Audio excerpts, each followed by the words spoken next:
बिस्मिल्लाहिर्रहमानिर्रहीम। जी नाज़रीन, उम्मीद करता हूँ आप सब खैरियत से होंगे। अपनी आज की इस वीडियो में हम बात करेंगे चेक डिसऑनर के ऊपर। आप चेक दे रहे हैं या चेक ले रहे हैं, दोनों तरफा बात हो रही है। कुछ ऐसे काम हैं जो आप लोगों ने ज़रूर करने हैं, चेक देते वक्त भी, चेक लेते वक्त भी। सबसे पहली बात तो आपने अपनी मौजूदगी में चेक को वसूल करना है। उसके ऊपर ठीक से नाम लिखा हो या आपने चेक कर लेना है। जो आप अमाउंट आपने देनी है या आपने लेनी है, क्या वो दुरुस्त लिखी हुई है? ठीक है। किस पर्पस के लिए आप चेक दे रहे हैं? ठीक है। वहाँ गवाहान मौजूद हों। ठीक है। और सबसे अहम बात जो आपने करनी है कि एक इसको सेपरेट अलहदा से एक स्टाम्प पेपर पे इसकी तहरीर लिख लेनी है कि ये किस मकसद के लिए चेक दिया जा रहा है, चेक नंबर क्या है, रकम कितनी है, गवाहान कौन कौन से हैं। अगर ये सारा कुछ आप कर लेते हैं, अलहदा से एक स्टेटमेंट लिख लेते हैं, तहरीर लिख लेते हैं, तो आने वाले वक्त में आप किसी भी बड़ी परेशानी से बच सकते हैं। अब सवाल ये है कि चेक डिसऑनर कब होता है? जब आपने किसी से पैसे लेने हो, उसके एवज आपको वो एक चेक इशू करता है कि भाई ये चेक रख लें। ठीक है। वो चेक आपने एक मुकर्रर तारीख तक वो लिख के देगा आपको, इस तारीख से तक आप इसको बैंक से कैश करवा सकते हैं। अब वो मुकर्रर तारीख से पहले आप लेके गए उस चेक को बैंक में, तो बैंक वालों ने चेक किया कि इसके अंदर तो बैलेंस ही नहीं है, बैलेंस कम है। जब उसके अंदर बैलेंस नहीं होगा तो उसके इवज वो आपको एक रसीद लगा के देंगे उसके ऊपर कि इसके अंदर बैलेंस नहीं है। ठीक है। तब वो फिर चेक जो है वो डिसऑनर चेक कंसीडर होगा।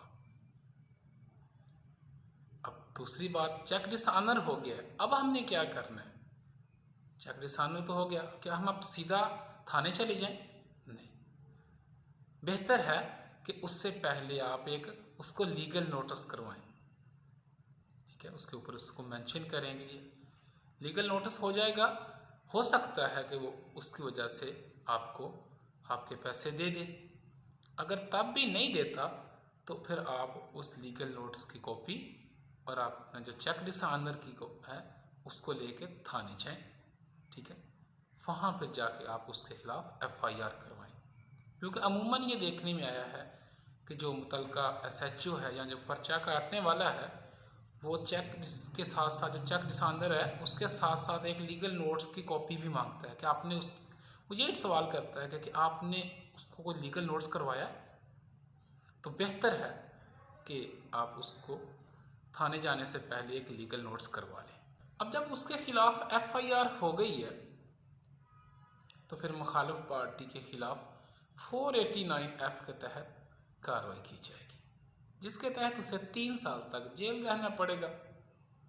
यहाँ एक बात क्लियर करता चलूँ कि हमारे यहाँ अमूमन यही कॉन्सेप्ट है, लाइल्मी कह लो कानून से, कि जी अब हमारी FIR हो गई है तो अब हमारी जो अमाउंट है, रकम है, वो हमें वापस मिल जाएगी।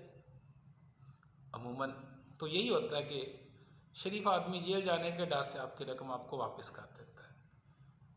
लेकिन यहाँ सवाल ये है कि अगर वो बंदा जेल चला जाता है, 3 साल उसकी सज़ा है वो काट लेता है, फिर आपकी रकम कहाँ से मिलेगी?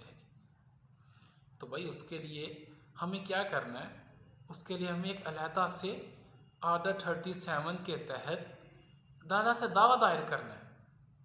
यहाँ एक बात याद रखना कि ये जो आपने उसके खिलाफ FIR करवाई है क्रिमिनल रिकॉर्ड की, जो उसको जेल की सज़ा हो रही है या उसके खिलाफ FIR कटी है 489F की, ये उसकी बदनीयती की वजह से है, जो उसने आपके साथ बदनीयती की है।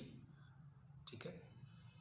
तो आपने जिस दिन उसके खिलाफ FIR करवानी है उसी दिन आपने एक उसके खिलाफ दावा भी दायर करवा देना ऑर्डर 37 के तहत। चाहे कि आप वेट करते रहे, जब वो जेल चला गया, हो सकता है आज मेरे पैसे दे दे, कल दे दे, वो 2 साल 3 साल काट के बाहर आ जाए और आप फिर मुंह देखते रहे, फिर आप भागे जी अब इसके खिलाफ ऑर्डर 37 के तहत दावा करते हैं। तो बेहतर है जिस दिन आप FIR करवाएं उसी दिन उसके साथ साथ उधर उसके खिलाफ जो एक नया दावा है ऑर्डर 37 के तहत वो भी दर्ज करो। अब सवाल ये है कि ये जो हमने दावा करना है ऑर्डर 37 के तहत, ये हमें किस अदालत में करना है?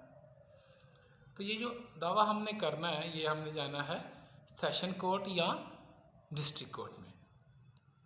यहाँ बात दोबारा मैं रिपीट करने जा रहा हूँ कि जिस दिन आप FIR करवाएं उसी दिन अलहदा से सेशन कोर्ट के अंदर ऑर्डर 37 के तहत अपने पैसों की रिकवरी के लिए वहाँ भी एक दावा दायर करवा दें, ताकि दोनों तरफ उसका ट्रायल चलता रहे। ये ना हो कि वो जेल चला जाए, वो 1-2 साल कैद काट ले, फिर आपको याद आए वो हो अब तो पैसे लेने, अब क्या करें, फिर आप भाग दौड़ करें। तो उससे बेहतर है कि आप शुरू में ही उसके खिलाफ दावा दर्ज करवा दें, ताकि आपके पैसों की बर वक्त रिकवरी हो सके। उम्मीद करता हूँ वीडियो आपको अच्छी लगी होगी। अगर वीडियो अच्छी लगी है तो चैनल को सब्सक्राइब करें, बेल आइकन को क्लिक करें, ताकि हर नई आने वाली वीडियो अब तक पहुँच सके। शुक्रिया।